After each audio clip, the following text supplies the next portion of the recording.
भारत पर लगातार टैरिफ लगाने की धमकी दे रहे अमेरिकी राष्ट्रपति डोनाल्ड ट्रंप का सामना एक ऐसे सवाल से हुआ कि उनकी बोलती बंद हो गई। वो जैसे तैसे इस सवाल को टालते दिखे। ये तीखा सवाल उनसे वॉशिंगटन में एक प्रेस कॉन्फ्रेंस के दौरान पूछा गया था। दरअसल भारत के रूस से संबंधों का हवाला देते हुए हाल ही में ट्रंप ने भारत पर और अधिक टैरिफ लगाने की धमकी दी थी। इस पर भारतीय विदेश मंत्रालय ने सोमवार को प्रतिक्रिया दी। इसमें रूस और अमेरिका के बीच जारी व्यापार के बारे में बताया गया था। बयान में कहा गया कि अमेरिका अपने परमाणु उद्योग के लिए अब भी रूस से यूरेनियम हेक्साफ्लोराइड, अपने इलेक्ट्रिक वाहन इंडस्ट्री के लिए पैलेडियम, उर्वरक और रसायन आयात करता है। अब इसे लेकर जब ट्रंप से सवाल किया गया तो वो उसे टालते दिखे।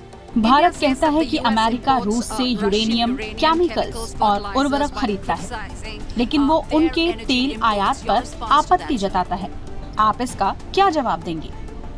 ट्रंप ने इस सवाल के जवाब में कहा, मुझे इसके बारे में कुछ नहीं पता, मुझे इसके बारे में पता करना होगा। हम आपको इस पर बाद में जानकारी देंगे। दरअसल ट्रंप कह चुके हैं कि वो जल्द ही उन देशों पर टैरिफ लगाने का फैसला लेंगे जो रूस से तेल खरीद रहे हैं। ट्रंप ने भारत पर रूस से भारी मात्रा में तेल खरीदने और उसे दूसरे देशों में बेचकर मुनाफा कमाने का आरोप लगाया था।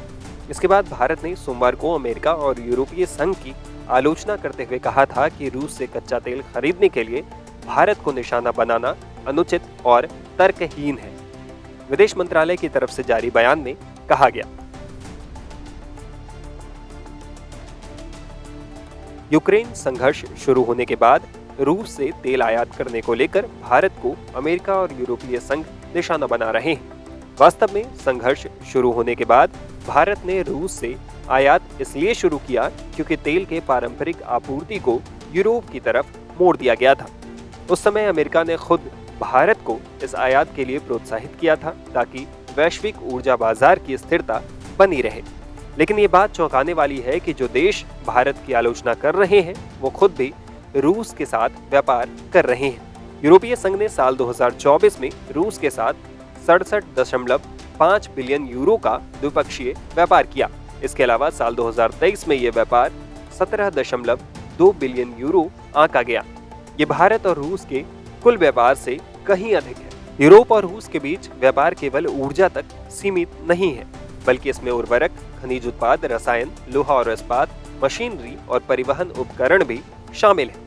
अमेरिका की बात करें तो वो अब भी रूस से अपने परमाणु उद्योग के लिए यूरेनियम हेक्साफ्लोराइड, इलेक्ट्रिकल व्हीकल यानी ईवी उद्योग के लिए पैलेडियम, उर्वरक और रसायनों का आयात करता है।